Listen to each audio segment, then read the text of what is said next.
Oh, say, can you see by the dawn's early light what so proudly we hailed at the twilight's last gleaming, whose bright stripes and bright stars through the perilous fight o'er the ramparts we watched were so gallantly streaming, and the rocket's red glare, the bombs bursting in air, gave proof through the night that our flag was still there. Oh, say does that star-spangled banner yet wave o'er the land of the free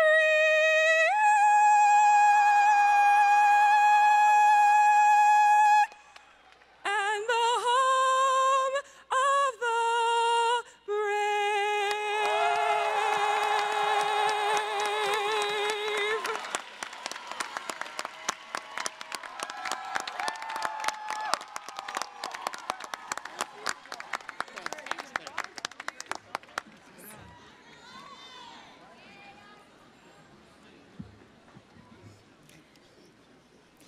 Even if never before, Brunonia, I invite you to pray with me.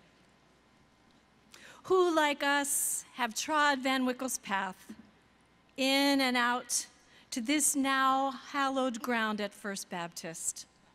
Brunonians, pilgrims on this college hill path of the centuries, imbued with eternity's visions, fusion of fierce irreverence for convention, capacity and scholarship, whose metric is precision and compassion.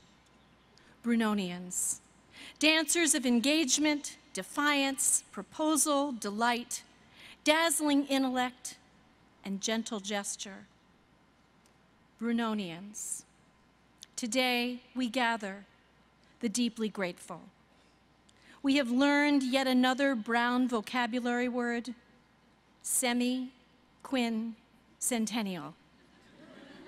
And we raise a common prayer as we begin these our final measures, as the university celebrates its first 250th anniversary and looks out to 250,000 steps forward to the formation of a bright future.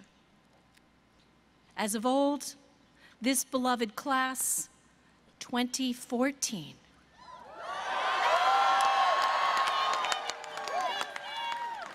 arrives bearing anew ever true their offerings of gratitude, learning, memory, the substance of Brown tradition, the articulation of a rising generation's motto, "In God we hope." We call to mind on this commencement day the many family members who are unable to join our celebration but are with us in our hearts. Those separated from us by illness and even death. We miss them on this day of rejoicing, but we honor them. And we know that they rejoice with us in spirit, if just out of view. We're especially mindful in our reverie of the life of our classmate, Michael Dawkins, beloved, gifted. Lost to this circle, his death diminishes our joy, but we hold close his memory and the great privilege we had to share life with him. Strangers once, we clasped one another's hands dearly on College Hill. Once enigmatic, it is now our daily labyrinth of study, of research, of culinary adventure, and deep friendship. At all hours, in all weather, in myriad pursuits, we trammeled Brown's path, from Sidney Frank to the Sci-Li and back again. From health services to the OMAC with more masking tape, or is that adhesive tape, practicing ballroom steps between TF Green and alumni, or joining a shimmering circle of dancing tinfoil friends, spouting Shakespeare's couplets on the green, balancing, yes, balancing between trees, and literally reading the chalk and the posters of campus news and activism, while rarely reading morning mail, at least completely, and delighting each spring in Dave Binder on Riston, or stirring speakers and performance in Solomon, Sales, Granoff, pursuing and computing, writing, writing, writing, speaking fluent Brunonian, that dazzling dialect of transparent letters, bright, BRCC, UCS, OIP, CIT, BDH, UFB, TWC, SWDC, GLBT, BMSC, UH. All of these marks of our arrival and departure on our Brunonian passport, a sojourn that changed everything about the way we talk, the way we think, but most importantly about our dreams.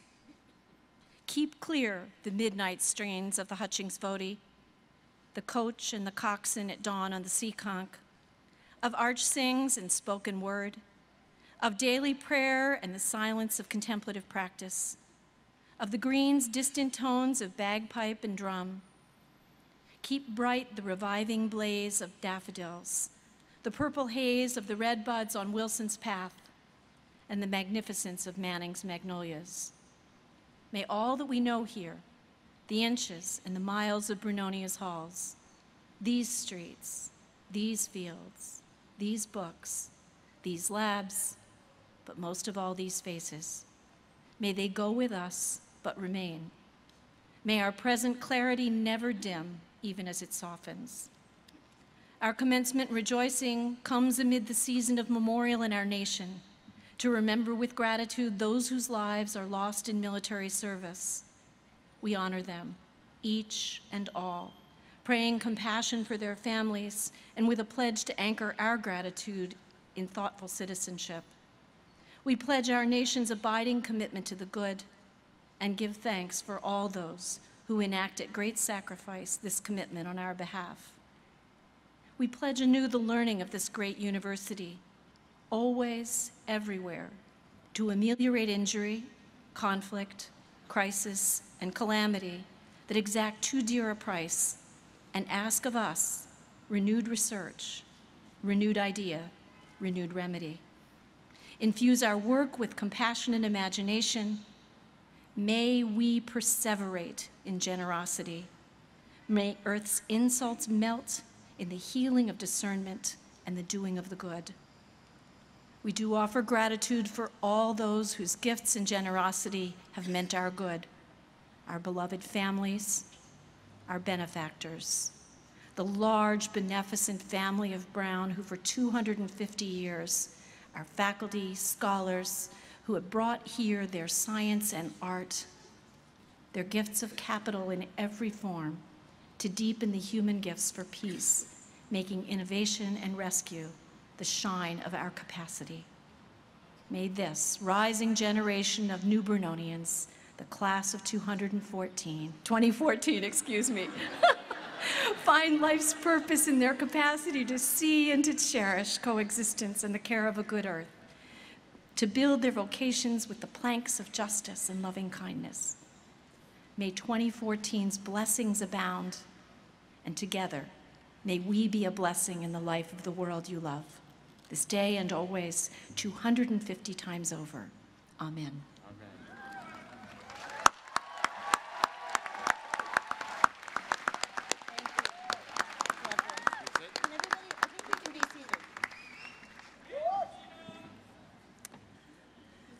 By the authority vested in me by the Charter of Brown University and the Board of Fellows of the Corporation, I hereby declare the 246th commencement of Brown University convened.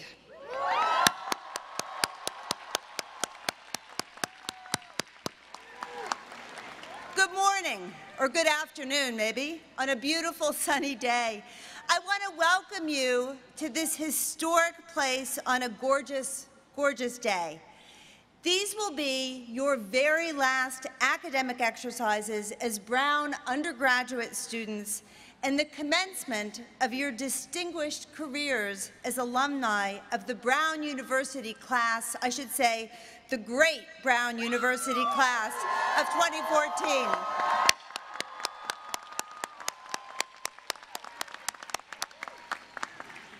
This commencement also represents the conclusion of Brown's 250th academic year, and so it's especially fitting that you will receive your degrees in a place that has long been a part of Brown's history. This meeting house, built in 1775, has deep ties to the university. The purpose of the building was explicitly stated at the time of its construction, and it's noted on a plaque inside. Quote, "For the public worship of Almighty God, and also for holding commencement in." With a few exceptions, Brown commencements have taken place here ever since. In its early years, the building was able to accommodate the entire student body, faculty, staff, as well as interested members of the Providence community. The Brown commencement was a public event of interest to many residents of Providence. It was also a very long event. In my home, I have a framed copy of the program for the 1810 commencement. The day, which started early in the morning and went long into the afternoon, included 20 orations with 6 musical interludes, starting with an oration on national honor and ending with an oration on the attainment of excellence with the valedictory address. Fortunately, the fact that you cannot all fit into this building and that your parents and your family and your friends are waiting for you, all of us, to arrive back on the college green means that we have a shorter ceremony ahead of us this morning. But, although brief, this continues to be the most important part of your graduation ceremony because it is the point at which your degrees are actually conferred in a place where generations of Brown alumni have become college graduates. Now, I do reserve the right to make a very small oration myself. So, a few words. We are clearly a different college than we were back in the days that I've been talking about, the early days. Just look at you, all of you, and you look marvelous. Our students now include men and women, students from Rhode Island and all around the world. Students who are just about from every race and ethnicity. And although I am fairly certain that Brown had gay students long before the letters LGBTQ had meaning, our students can now be openly proud of their identities. In addition to changes in our student body, we have grown. Brown is now an outstanding global research university that will always have a special place in its heart for undergraduate education. But although much has changed, there are constants. The spirit of independence that is baked into the DNA of Rhode Island has always been and continues to be very much a part of Brown's identity. And you can see this if you look at the topics of all of those orations in the 1810 commencement, many of which evoke issues that we still struggle with today.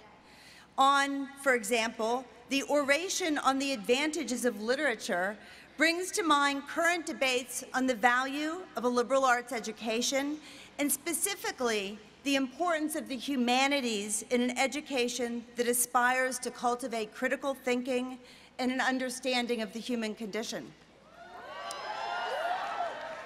A lot of English majors out there, huh? Yeah. An oration on the rights of injured Africans, remember this is not too long from the Civil War, reminds us that concerns about race and class have long and deep roots in America and here at Brown, and it demonstrates Brown's deep commitment to social justice. Yeah. And the oration on national growth and decay and the oration on events in Europe highlight the fact that Brown has always been an outward-facing university concerned with the events of the world. Although we sit in a hill, we're not an ivory tower, we don't want to be one, and our aim has always been to prepare students for lives of usefulness and reputation in the real world, where all of you are heading. Taken together, these orations have a very modern message, that there is a connection between what you've learned here in classes and in everything else you've done, and the good that you will do throughout your lives. In 25 years or 50, you may no longer remember the details of what you learned in courses in poetry or biology or economics, but you will retain the ability to think critically, to articulate your own views with confidence and clarity, and to listen to and appreciate the intellectual views held by others. These are gifts. And my greatest hope for you is that when you come back to Brown for your 50th reunion, you will be able to look back and say, with a sense of deep satisfaction and pride, that you've put these gifts to a good use. You're not entering an easy world. The problems we faced in 1810 are still with us, and we've added some others along the way. The complex issues you will grapple with over the course of your lives will require the concerted efforts of talented individuals who think independently, work collaboratively, and act with great humanity. In other words, the kind of people who comprise the great class of 2014. Let me conclude by closing a loop. At the beginning of this academic year, the start of our 250th academic year, at our opening convocation, I spoke about the fact that the founding of Rhode Island was called, quote, a lively experiment, because it had the audacious goal of bringing together people from all religious groups, even those who didn't agree with each other. And I noted that each year at Brown is itself a lively experiment, sometimes very lively. This past year was no exception. As a community, we have grappled with some really difficult issues. How to reconcile apparent tensions between freedom of expression and social justice. The role of universities and colleges in addressing the important issue of climate change. Most recently, how to make members of our community safe from the threat of sexual assault. Given this, what I said at convocation seems all the more relevant, and it was this. Each year, we welcome to Brown a community of scholars with a great breadth of experience and diversity of backgrounds. Just like Rhode Island at the time of its founding, we do not want everyone to be cut from the same cloth. As we look around today, and I would say today as well, we see people whose views on life have been shaped by experiences very different from our own. We learn from each other, we change each other.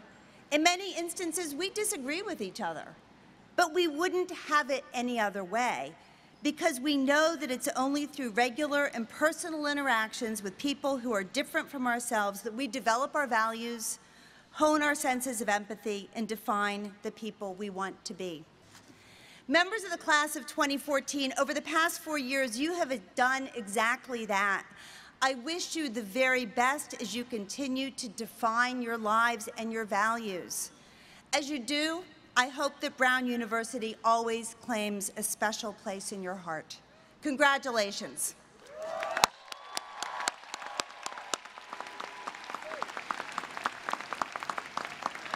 And now, we actually come to the really important part.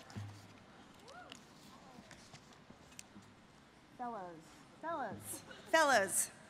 So qui honorandi, juvenos quados grodem baccalarii, idones comperimus vomis praesentiamos, et eos ad hoc gradum promovere liceat rogamus.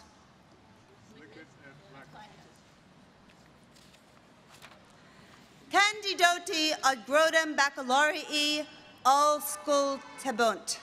Will the candidates for the bachelor's degree please listen attentively?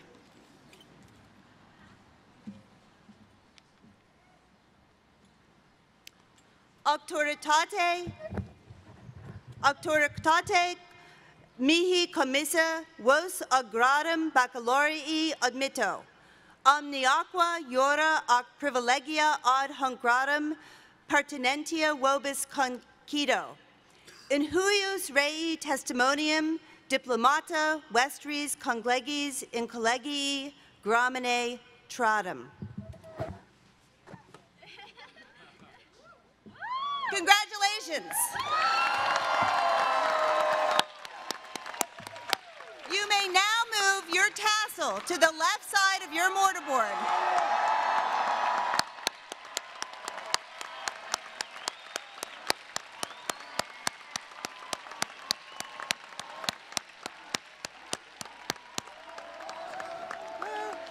Please remain in place until the platform party has exited the stage and await further instructions from the aides and marshals. See you back on College Green.